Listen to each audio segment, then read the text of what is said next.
Shalom, salam sejahtera. Semoga kasih karunia dan damai sejahtera dari Allah Bapa kita dan dari Tuhan Yesus Kristus menyertai kita semua. Kembali dengan saya, Kohelet Indonesia, kita akan melanjutkan seri 30 ucapan orang bijak yang terdapat di dalam Amsal pasal 22 ayat 17 hingga 24 ayat 22. Jadi ini ada satu seri dengan 30 ucapan. Sekarang kita sudah mencapai ucapan yang ke-27. Nah, ini sudah masuk dekat akhir ya, karena kita sudah masuki bagian akhir, yaitu bagaimana seorang pemimpin menghadapi pertempuran atau mungkin dalam bahasa sehari-harinya menghadapi permasalahan, seperti itu. Jadi, seorang pemimpin itu tidak boleh takut jatuh, itulah yang ada di dalam ucapan 27. Namun untuk judulnya dalam sesi kali ini saya akan memberikan judul "Kalah untuk Menang". Nah, jadi bagaimanakah seorang pemimpin itu menghadapi kekalahan? Di mana seharusnya tidak apa, selama kalah itu dilakukan demi kemenangan yang lebih besar, seperti itu ya. Nah, kita akan membahas lebih lanjut, jadi kita, mulai saja ya, kita ke slide berikutnya. Slide berikutnya yaitu adalah kalah menang dalam pertempuran. Jadi kalah menang itu sesuatu yang biasa ya, kadang kita kalah, kadang kita menang. Nah, tetapi untuk seorang pemimpin, pemimpin itu melihat secara strategis, jadi melihatnya jauh ke depan. Jadi dalam beberapa pertempuran bolehlah kita kalah, asal bisa mendapatkan kemenangan dalam peperangan. Jadi kadang mungkin ada yang tanda kutip "dikorbankan" gitu ya, "Oh ya, kirim pasukan ke sini, kalah nggak apa-apa, tapi kan musuh terkecoh, jadi kita bisa menang yang lebih besar," seperti itu ya. Nah, tetapi itu kalah menang, meskipun itu suatu yang biasa, ada baiknya seorang pemimpin itu pertama-tama harus berpikir untuk tidak memulai pertempuran. Karena kita sudah banyak membahas di sebelum-sebelumnya ya, bagaimana kita itu harus menjaga perdamaian. Bahkan di sini Paulus mengajarkan, suatu nasihat yang sangat luar biasa, kita bisa baca di dalam 1 Korintus 6 ayat 7. Kita buka Alkitabnya sama-sama, siapkan Alkitab, karena kita akan banyak membaca dari Alkitab kita ya. Nih, saya langsung baca di sini, kadang-kadang ayatnya ada di layar juga. Nah, kita, baca 1 Korintus 6 ayat 7 ya. Di sini dikatakan, "Adanya saja perkara di antara kamu yang seorang terhadap yang lain, telah merupakan kekalahan bagi kamu. Mengapa kamu tidak lebih suka menderita ketidakadilan? Mengapa kamu tidak lebih suka dirugikan?" Nah, luar biasa ya. Jadi ini ajarannya Paulus ini terlihat sangat ekstrim. Langsung mengajarkan apabila engkau terlibat dalam suatu perkara atau dalam suatu pertempuran gitu ya, sebenarnya kamu sudah kalah. Jadi lebih baik apa? Mengalah saja. Kadang-kadang ada baiknya untuk kita mengalah. Lebih baik mengalah artinya apa sih? Jadi kalah gitu kan. Ya lebih baik kita kalah, nggak apa-apa. Daripada kita itu nanti kalah yang lebih besar. Lebih baik kita kalah sedikit, kita mundur selangkah, tapi untuk maju 2 langkah. Jadi contohnya maksudnya gimana sih? Misalnya ada seorang yang menghina kita, jangan kita menghina balik, nggak apa-apa lah kita dihina di situ, tapi kita menjaga perdamaian. "Oh, saya dihina juga nggak masalah, buat dia bisa mengampuni," itu kan luar biasa. Nah, itulah udah kemenangan sebenarnya. Tapi apabila ada seorang menghina kita, lalu kita balas menghina, itu kita sudah kalah. Nah, ini masih hal kecil ya, karena di sini Paulus mengajarkan tentang suatu perkara. Perkara itu sesuatu yang lebih besar dari sekedar hina-menghina. Mungkin ada yang menipu kita, apabila kita masih mampu untuk mengampuninya, lebih baik kita mengampuninya. Tidak usah kita meneruskan ini menjadi suatu pertempuran yang lebih besar ya. Dengan kita kalah sedikit, tidak apa, yang penting kita menjaga kedamaian, baik kedamaian hati kita sendiri ataupun kedamaian dalam suatu komunitas. Nah, ini tentu banyak contohnya dan kita juga nanti akan belajar di slide-slide berikutnya. Tapi kata kunci yang paling penting di sini adalah seringkali lebih baik kita mengalah atau dalam tanda kutip kita kalah, tidak apa. Karena kalau kita justru kita memulai ikut pertempuran atau terlibat dalam suatu perkara yang busuk, justru kita mengalami kekalahan sebelum permasalahan itu nanti dapat diselesaikan, seperti itu ya. Nah, namun pertanyaan yang kedua adalah, apabila kita boleh kalah, tapi demi memenangkan peperangan, kekalahan seperti apakah yang bisa kita tanggung? Peperangan seperti apakah yang harus kita menangkan? Nah, ini kita bisa lihat di dalam ajaran Paulus juga ya, jadi ini luar biasa, yaitu adalah peperangan spiritual. Jadi meskipun di satu sisi Paulus mengatakan, kita lebih baik kalah saja atau mengalah saja tidak apa, tapi kita harus memenangkan peperangan spiritual. Jadi meskipun Paulus mengatakan hindarilah, pertempuran atau peperangan atau permasalahan perkara seperti itu ya. Tapi di satu sisi yang lain, Paulus selalu menyatakan kita harus menyiapkan diri untuk menghadapi peperangan. Nah, peperangan yang dimaksud adalah peperangan spiritual dan inilah yang harus dimenangkan. Jadi berbagai hal dapat kita tanggung. Beberapa kekalahan yang material atau fisik dapat kita tanggung demi memenangkan pertempuran atau peperangan yang sesungguhnya, yakni peperangan spiritual. Nah, ini sudah dibahas di dalam Efesus ya. Kita buka lagi Alkitab kita, Efesus pasal yang ke-6, ayat 11 sampai 17. Nah, ini tentang perlengkapan rohani. Nah, saya bacakan ya, Efesus 6 ayat 11 sampai 17. Kenakanlah seluruh perlengkapan senjata Allah, supaya kamu dapat bertahan melawan tipu muslihat iblis. Nah, ini lawan kita iblis ya. Karena perjuangan kita bukanlah melawan darah dan daging, tetapi melawan pemerintah-pemerintah, melawan penguasa-penguasa, melawan penghulu-penghulu dunia yang gelap ini, melawan roh-roh jahat di udara. Ya, jadi melawan roh dan betul spiritual. Sebab itu, ambillah seluruh perlengkapan senjata Allah, supaya kamu dapat mengadakan perlawanan pada hari yang jahat itu, dan tetap berdiri, atau menang ya, sesudah kamu menyelesaikan segala sesuatu. Jadi berdirilah tegap, berikat pinggangkan kebenaran, dan berbaju zirahkan keadilan. Kakimu berkasutkan kerelaan untuk memberitakan Injil damai sejahtera. Dalam segala keadaan, pergunakanlah perisai iman, sebab dengan perisai itu kamu akan dapat memadamkan semua panah api dari si jahat. Dan terimalah ketopong keselamatan dan pedang roh, yaitu firman Allah. Yang luar biasa ya, kita bahkan menyerang pun bukan menyerang dengan fisik, tapi menyerang dengan firman Allah.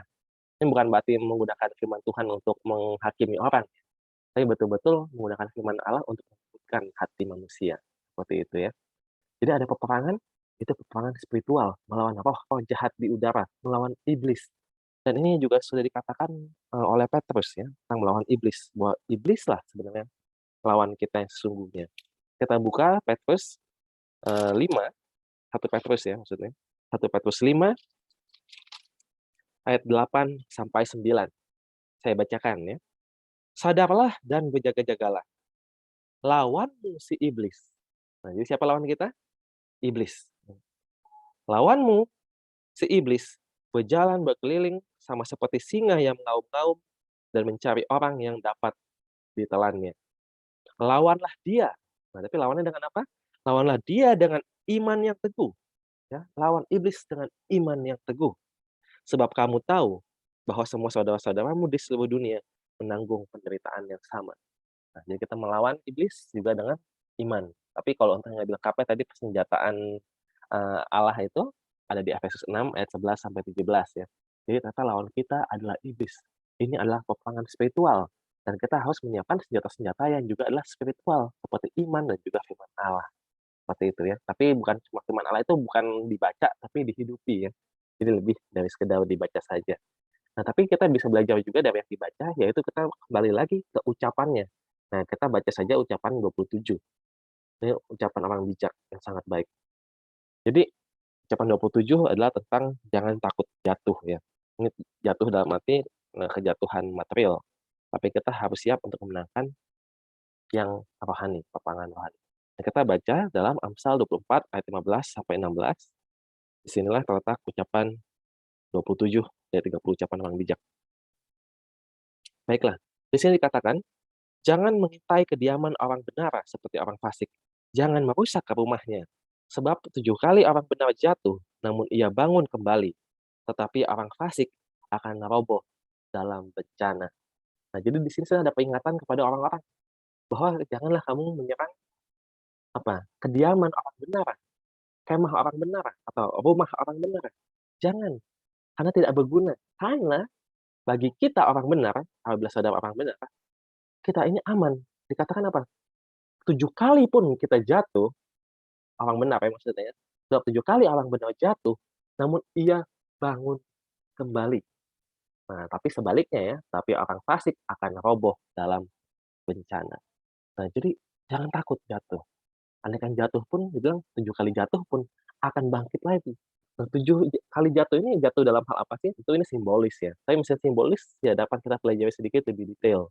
Misalnya kita buka Ayub 5 ayat 19 sampai 24.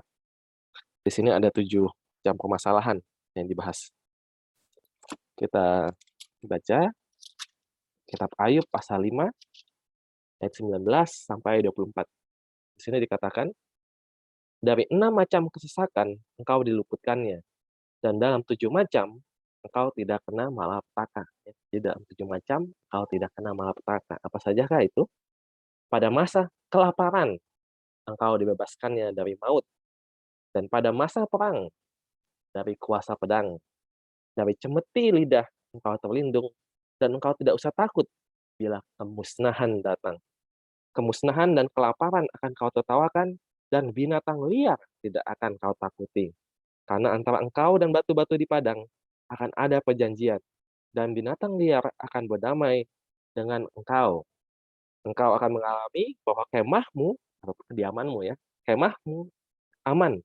Dan apabila engkau memeriksa tempat kediamanmu, engkau tidak akan kehilangan apa-apa. Nah, jadi sudah diingatkan dalam ucapan 27 juga, kediaman orang benar itu aman. Mau diserang seperti apapun, andaikan jatuh pun, 7 kali pun jatuh, 7 kali juga akan bangkit kembali. Nah, jadi kita sebagai orang benar, atau bagi saudara-saudara yang sudah sebagai seorang pemimpin, dalam menghadapi pertempuran atau permasalahan, jangan takut kalah, jangan takut jatuh. Selama apa? Selama misi kita untuk menjalankan untuk menyelamatkan orang tertindas, dan ini udah dibahas sebelum-sebelumnya, tetap dapat terlaksana. Selama kita memenangkan peperangan spiritual, kita boleh jatuh, yang lain-lain, tapi jangan jatuh dalam peperangan spiritual. Nah, ini kita lanjut ya, untuk lebih jelas. Jadi, kita juga jangan takut ancaman orang fasik. Nah, jadi kan tadi kan dalam ucapan 27 dikatakan orang fasik itu akan mengintai kediaman orang benar. Nah, kita sebagai orang benar jangan takut akan ancaman mereka. Nah, hal ini dapat kita baca di dalam Amsal-Amsal Salomo yang menjelaskan ucapan orang bijak tadi. Misalnya dari Amsal 21 ayat 12 dan 14 ayat 11. Saya bacakan langsung dari layar. Yang Maha Adil memperhatikan rumah orang fasik dan menjerumuskan orang fasik ke dalam kecelakaan. Rumah orang fasik akan musnah, tetapi kemah orang jujur akan mekar. Jadi jangan takut, karena orang fasik itulah yang justru kediamannya yang akan hancur. Sedangkan kediaman orang benar itu bisa akan mekar atau akan bertumbuh. Seperti itu ya. Nah, siapakah yang sesungguhnya harus kita takuti? Kita buka Lukas pasal 12 ayat 4 sampai 5. Ya, jadi jangan takut sama orang jahat di sini dikatakan. Karena kita kalau mau takut, takutlah akan Tuhan. Nah, Lukas 12 ayat 4 sampai 5. Kita baca. Saya bacakan ya. Aku berkata kepadamu, hai sahabat-sahabatku, janganlah kamu takut terhadap mereka yang dapat membunuh tubuh dan kemudian tidak dapat berbuat apa-apa lagi. Aku akan menunjukkan kepada kamu siapakah yang harus kamu takuti. Takutilah dia yang setelah membunuh mempunyai kuasa untuk melemparkan orang ke dalam neraka. Sesungguhnya aku berkata kepadamu, takutilah dia. Ya, maksudnya Tuhan ya. Jadi sini dikatakan apa? Jangan takut kepada orang-orang jahat, kepada mereka yang bisa membunuh tubuh kita. Jadi berarti dalam hal fisik ya, material ya. Jadi nggak apa-apa kita kalah secara fisik ataupun material. Tapi kita tetap harus takutnya kepada Tuhan. Karena inilah yang punya kuasa atas roh. Apakah kita nanti masuk neraka atau masuk surga? Nah, itulah pertempuran yang harus kita menangkan ya. Kita berjuang untuk mencapai keselamatan. Di mana tentu itu sudah diberikan ya. Jadi ini karunia ya. Berjuangnya adalah karena kita diberikan karunia untuk selamat, maka kita dapat berjuang seperti itu. Jadi jangan takut kepada ancaman orang fasik, tapi takutlah kepada Tuhan, sehingga kita tidak apa saya mengalah dalam beberapa hal demi memenangkan kerajaan surga. Seperti itu ya. Baiklah, kita lanjut ke studi kasus ya. Kekalahan yang berakhir kemenangan. Ini studi kasusnya dari Daud. Kita bisa melihat bahwa Daud itu 7 kali kalah, tidak apa.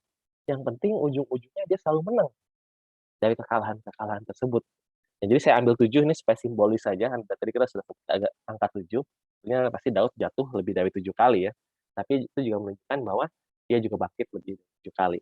Seperti itu. Nah, jadi ini ada 7 kisah yang saya akan bawakan secara pendek. Tapi mungkin 3 yang pertama kita bisa lihat langsung dari 1 Samuel pasalnya yang ke-19. Jadi Daud ini jadi jatuh berkali-kali ya, atau mengalami serangan ataupun ancaman. Kita bisa lihat dari 1 Samuel pasal 19. Di sini pertama ya, Saul mengatakan kepada Yonatan, anaknya, dan kepada semua pegawainya bahwa Daud harus dibunuh. Ya.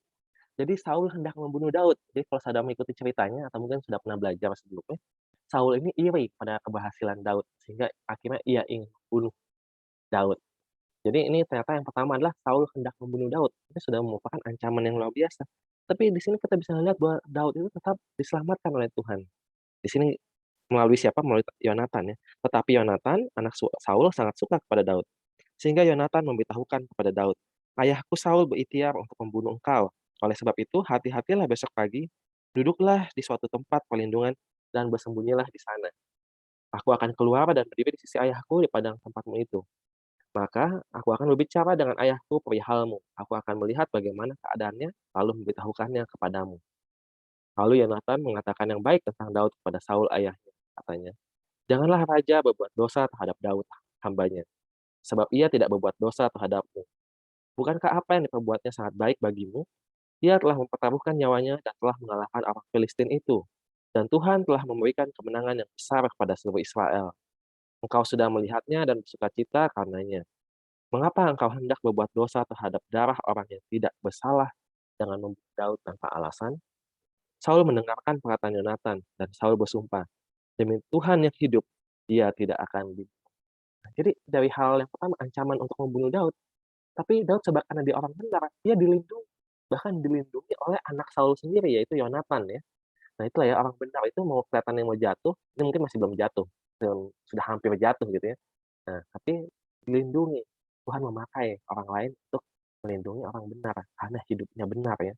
Kalau tadi kita lihat bagaimana Yonatan membela Daud, yang dibicarakan adalah kebenarannya Daud. Dia tidak pernah berdosa kepada engkau. Justru dengan Daud kita banyak menang melawan orang Filistin. Jadi kebenaran orang benar itu melindungi. Nah, itu yang pertama ya. Lalu lanjut lagi, kita baca ayat 7 ya. Lalu Yonatan manggil Daud dan Yonatan memberitahukan kepadanya segala perkataan itu. Yonatan membawa Daud pada Saul dan ia bekerja kepadanya seperti dahulu. Nah, lanjut ya. Ketika perang pecah pula, maka majulah Daud dan berperang melawan orang Filistin. Ia menimbulkan kekalahan besar di antara mereka, sehingga mereka melarikan diri dari depannya. Lalu ayat 9, tetapi roh jahat yang daripada Tuhan hingga pada Saul, ketika ia duduk di rumahnya, dengan tombaknya di tangannya, dan Daud sedang main kecapi. Lalu Saul berikhtiar menancapkan Daud ke dinding dengan tombaknya, tetapi Daud mengalahkan tikaman Saul, sehingga Saul mengenai dinding dengan tombak itu. Sudah itu Daud melarikan diri dan luputlah ia pada malam itu. Jadi untuk yang kedua kali, ada lagi serangan dari orang fasik, yaitu Saul ya. Dilemparkanlah lembingnya ke arah Daud, tapi Daud dapat mengelak. Ini pasti dengan perlindungan Tuhan ya. Kalau enggak kan Saul itu orang yang pahlawan juga sebenarnya, nggak mungkin meleset gitu. Tapi pasti ini dengan perlindungan Tuhan, akhirnya meleset lembingnya itu. Jadi Tuhan itu melindungi orang benar. Ini 2 kali sudah. Kita lanjut lagi, kita baca ke ayat 11 ya. Kemudian Saul mengirim orang-orang suruhan ke rumah Daud untuk mengamat-amatinya dan untuk membunuh dia pada waktu pagi. Tetapi Mikal, istri Daud, memberitahukan kepadanya demikian, "Jika engkau tidak dapat meluputkan dirimu malam ini, maka besok engkau akan dibunuh." Maka lalu Mikal menurunkan Daud dari jendela, dia pergi melarikan diri, dan luputlah ia. Ya, jadi di sini Mikal itu siapa sebenarnya? Mikal itu istri Daud, tapi ia juga anak Saul. Jadi anak dari orang fasik itu, Saul kan yang membunuh Daud, anaknya pun masih membela kita, membela orang benar maksudnya ya, dalam hal ini membela Daud. Sehingga Daud bisa lari ya, ini masih ada ceritanya, nanti bisa dibaca sendiri bagaimana ia menipu ayahnya atau menipu pasukan ayahnya ya, sehingga Daud itu bisa lari dan terselamatkan. Jadi sudah 3 kali Daud itu hampir mati, tapi 3 kali juga Daud itu selamat. Nah, akhirnya ia menjadi, pelarian ya. Nah, ini sisanya mungkin saya langsung rangkum saja, dan langsung dari ayatnya, karena kita sudah bahas di ucapan-ucapan sebelumnya, jadi di sini hanya mengulang. Kita tahu cerita ketika Daud itu menjadi pelarian. Ketika Daud akhirnya ini kan dibilang Daud akhirnya lari. Ketika Daud menjadi pelarian, kalau masih ingat ceritanya, di padang gurun En-Gedi, ia masuk ke dalam suatu gua. Jadi sebenarnya ia sudah dikepung oleh pasukan Saul, meskipun Saul waktu itu dan pasukannya masih nggak tahu posisinya di mana. Jadi sebenarnya ini udah ancaman, udah hampir-hampir ketangkep gitu ya. Tetapi tiba-tiba Saul itu sakit perut nih, dia ingin buang air besar dan masuk ke dalam goa, dan ternyata itu goa tempat Daud dan anak buahnya bersembunyi. Nah, di situ meskipun Daud dalam pelarian, sebenarnya kan bisa saja ia membunuh Saul. Di sini kita sudah pernah bahas ya, bahwa anak buahnya Daud mengatakan, "Wah inilah janji Tuhan bahwa kau akan menang." kau akan menjadi raja, maksudnya Saul ini bakal bisa dibunuh kan, ada kesempatan emas. Tetapi Daud tidak membalas kejahatan Saul. Nah, ini yang kita bahas sebelum-sebelumnya ya, karena Daud itu harusnya menjaga kedamaian, orang benar itu harusnya menjaga kedamaian. Nggak apa-apa kita kalah, selama masih bisa kita tanggung ya, masih dalam pelarian. Jadi Daud itu masih dalam pelarian, nggak apa-apa. Lebih baik apa? Lebih baik kalah di sini daripada kalah dalam pertempuran spiritual. Karena ia tahu apabila ia membunuh Saul di situ, itu adalah satu dosa yang besar. Karena Saul adalah orang yang diurapi Tuhan. Nah, jadi buat Daud, nggak apa-apa saya terus dalam pelarian, tidak apa, yang penting saya tidak melakukan kejahatan, tidak membunuh Saul. Ini luar biasa ya. Lalu ada cerita yang lain yang pernah kita bahas adalah ketika kota Ziklag dijarah. Yakni waktu itu Daud itu akhirnya dalam pelariannya, akhirnya dia lari ke orang Filistin, ke ini ya, ke Akis, raja dari kota Gat di Filistin. Lalu diberikan kota kecil namanya Ziklag. Dan dalam satu kejadian ketika Daud sedang pergi, tiba-tiba Ziklag itu diserang oleh orang Amalek. Jadi rumah-rumahnya dibakar, lalu istri-istri dan anak-anak Daud dan pasukannya dibawa lari. Ini juga suatu kejatuhan, bahkan Daud itu hampir dirajam batu, sudah mati kalau dibaca kisahnya. Nah, tapi singkat cerita apa? Daud menaruh harapannya kepada Tuhan, dan Tuhan membantu Daud dan pasukannya untuk bisa menyusul. Padahal sudah 3 hari kejadiannya ya. Sudah 3 hari itu kan istilahnya udah kayaknya susah banget buat disusul. Tapi mereka bisa menyusul dalam 3 hari dan berhasil menyelamatkan istri dan anak-anak dan juga bahkan mendapatkan rampasan yang sangat besar. Jadi ternyata Tuhan betul-betul melindungi ya. Meskipun jatuh berkali-kali tetap diizinkan atau dibantu untuk bangkit kembali. Bahkan jatuhnya bukan cuma jatuh secara fisik ya, atau secara material. Daud pun juga pernah jatuh ke dalam dosa dengan berzina dengan Bathsheba dan membunuh Uria. Tapi Tuhan tetap memberikan kesempatan. Disitulah orang jatuh pun, andaikan jatuh dalam secara spiritual, berdosa, tetap bisa bangkit kembali. Karena Tuhan memperingatkan melalui Nabi Nathan. Kalau zaman sekarang mungkin melalui Roh Kudus ya, kita diingatkan apa yang kamu lakukan itu salah loh sebenarnya. Dan disitulah orang benar itu ketika diingatkan, dia akan bertobat. Dan itu Daud mendapatkan pertobatan setelah mengaku kesalahannya. Luar biasa ya. Dan contoh yang terakhir, kita bisa lihat juga ketika Absalom memberontak terhadap Daud, sehingga Daud perlu lari dari Yerusalem ya. Jadi itu sudah kejatuhan yang luar biasa, karena Daud ini sudah tua, susah kalau mau menang atau mau berperang kembali. Tapi ternyata Tuhan tetap setia dan melindungi Daud dan pasukannya, sehingga pasukannya dipimpin oleh Yoab dapat menang perang saudara dan akhirnya mengalahkan pasukan Absalom. Dan Daud kembali ke Yerusalem dan ya itu ya hidup dengan bahagia ya hingga akhir. Jadi kita bisa melihat bahwa meski jatuh berkali-kali, Daud juga bangkit berkali-kali. Nah, kita lihat kesaksian Daud dalam hal ini ke slide berikutnya. Jadi kesaksian Daud. Ini yang pertama kita bisa lihat, sini ada banyak kesaksiannya, itulah Mazmur. Mazmur itu isinya banyak kesaksian Daud, tapi kita cuma pilih beberapa saja. Kita buka Mazmur pasal 34 ayat 20. Mazmur 34 ayat 20 ya. Saya bacakan ya. Di sini dikatakan, kemalangan orang benar banyak, tetapi Tuhan melepaskan dia dari semuanya itu. Jadi Daud itu bersaksi dan mengakui bahwa kemalangan orang benar itu banyak. Betul itu. Jadi banyak bisa kalahnya secara material gitu ya. Kalau secara material, secara fisik kalah kan itu kan kemalangan gitu ya. Kayak seperti yang dialami Daud tadi ya. Lari dikejar-kejar, mau dibunuh, rumahnya dibakar, keluarganya sempat dirampas, dia sempat jatuh dalam dosa, anaknya pernah memberontak kepada dia. Jadi kemalangannya Daud, kemalangan orang benar banyak. Meskipun pada saat kasus Bathsheba dia buat sebagai orang benar ya. Tapi dalam pertobatannya dia benar. Nah, jadi meskipun kemalangan banyak, tapi apa yang di sini dikatakan oleh Daud? Jadi kesaksiannya tidak berhenti di kemalangan orang benar banyak. Di sini dikatakan, kemalangan orang benar banyak, tetapi Tuhan melepaskan dia dari semuanya itu. Jadi di sini diakui oleh Daud, kemalangan orang benar itu banyak, tapi Tuhan melepaskan orang benar itu. Jadi sehingga orang benar itu tidak jatuh. Nah, ini bisa dibaca lebih detail lagi dalam kesaksian yang lain. Kita buka Mazmur pasal 37 ayat 23 sampai 25 ya. Di sini dikatakan, Tuhan mentapkan langkah-langkah orang yang hidupnya berkenan kepadanya. Berarti orang benar ya. Kalau ayat 24, apabila ia jatuh, tidaklah sampai tergeletak, sebab Tuhan menopang tangannya. Luar biasa ya. Jadi Tuhan menopang tangannya ini seperti Daud ya, meskipun jatuh tidak sampai tergeletak, tidak pernah Daud itu betul-betul sampai jatuh tergeletak, seperti itu. Nah, sehingga dia bersaksi lagi di ayat 25, "Dahulu aku muda, sekarang telah menjadi tua, tetapi tidak pernah kulihat orang benar ditinggalkan atau anak cucunya meminta-minta roti." Jadi orang benar itu tidak pernah ditinggalkan Tuhan. Inilah kesaksian Daud ya, dari muda sampai tua dia melihat, "Aku tidak pernah melihat orang benar ditinggalkan Tuhan, dan tidak pernah kulihat anak cucunya meminta-minta roti." Karena Tuhan itu selalu setia menjaga dan melindungi orang benar ya, meskipun jatuh tidak akan sampai tergeletak. Ini, luar biasa ya, 2 pasal ini, Mazmur 34 dan 37 ya. Ya Tuhan melepaskan orang benar dari semua kemalangan. Ini luar biasa. Nah sekarang kita bandingkan yang sebaliknya. Jadi kemenangan yang berakhir kekalahan. Ini studi kasusnya dari Simpson ya. Kita tahu Simpson adalah orang paling kuat secara fisik di Alkitab, dan ia telah mengalami berbagai macam kemenangan dalam menghadapi orang Filistin. Karena kalau mau dibaca kisahnya itu ada di Hakim-Hakim 15.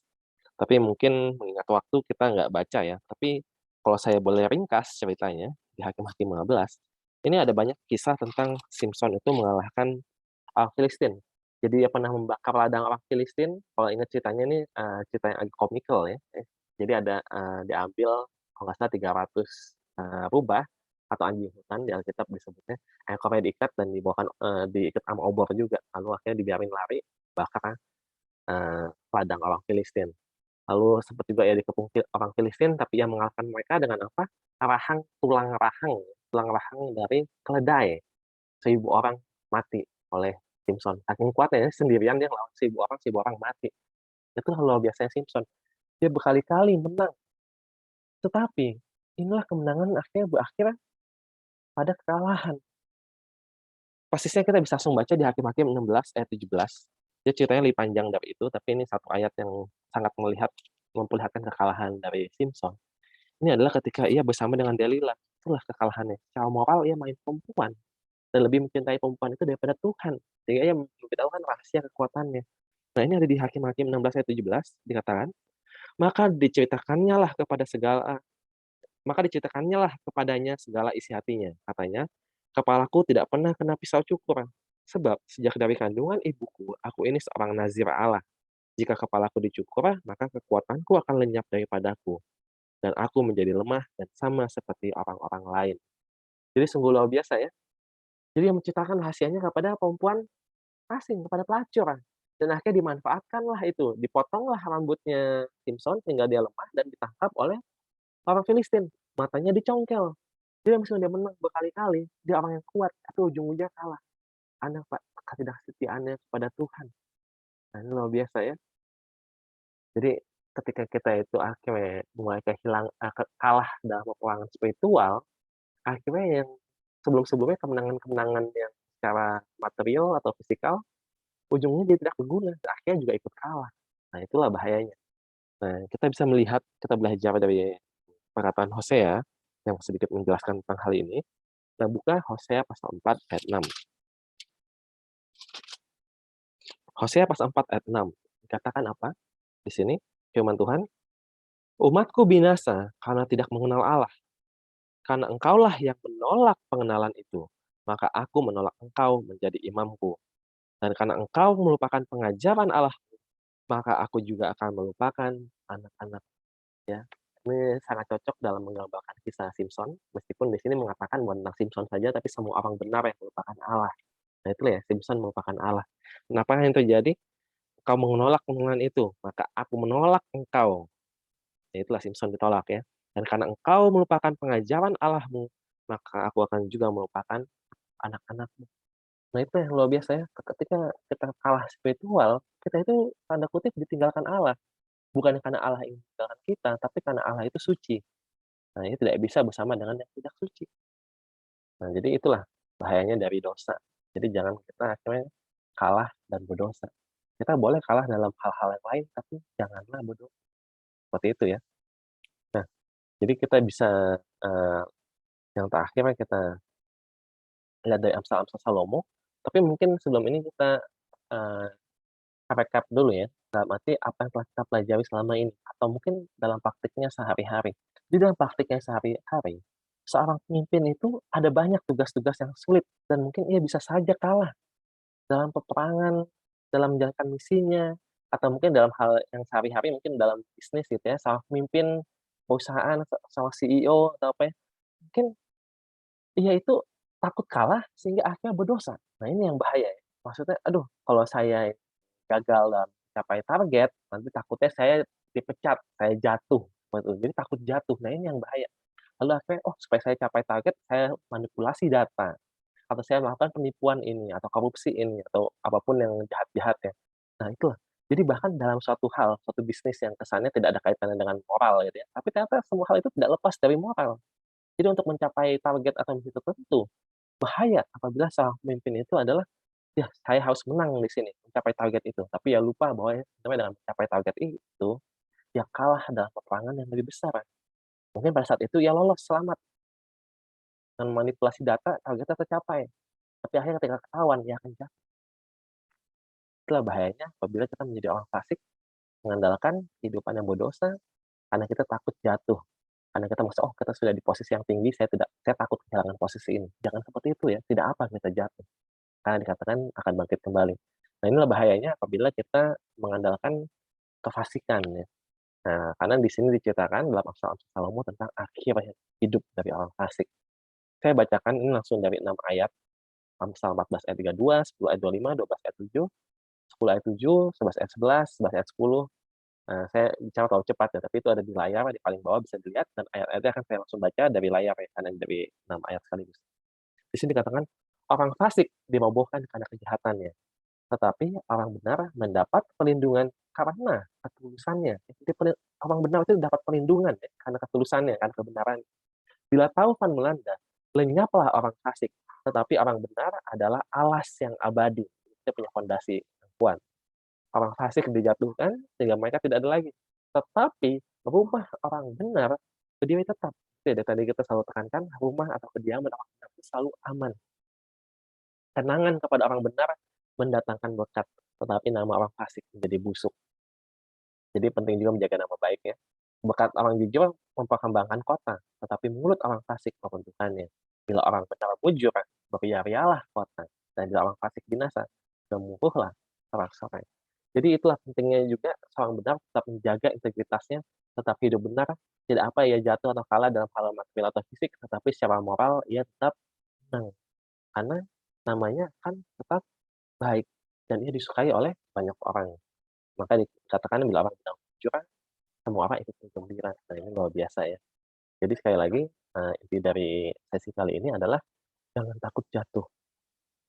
Berbagai kekalahan yang secara fisik dapat kita tanggung selama kita tetap menang dalam pertempuran spiritual. Dan untuk menang itulah kita harus menyiapkan persenjataan Allah ya, perisai iman, mahkota, bukan mahkota, apa, ketopong keselamatan ya.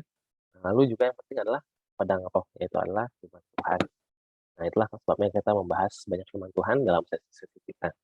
Baiklah, jadi yang terakhir seperti biasa adalah lampiran dari Amsal-Amsal Salomo yang mana tadi sebagian baru saja kita baca di slide sebelumnya, tapi ada yang lebih lengkap di sini dan secara berurutan ya. Jadi kalau mau dibaca nanti bisa di-pause video ini, lalu baca di kolom sebelah kiri untuk ayat-ayatnya dan bisa direnungkan secara perlahan. Nah, itu saja yang saya bisa bawakan pada hari ini. Berikutnya kita akan lanjut lagi di ucapan yang berikutnya, ucapan 28 tentang menghadapi kemenangan. Ternyata kemenangan itu juga harus dihadapi dengan bijaksana ya, bukan cuma langsung hore-hore sukacita. Tapi nanti kita lanjutkan di hari-hari kemudian. Baiklah, Tuhan memberkati. Shalom.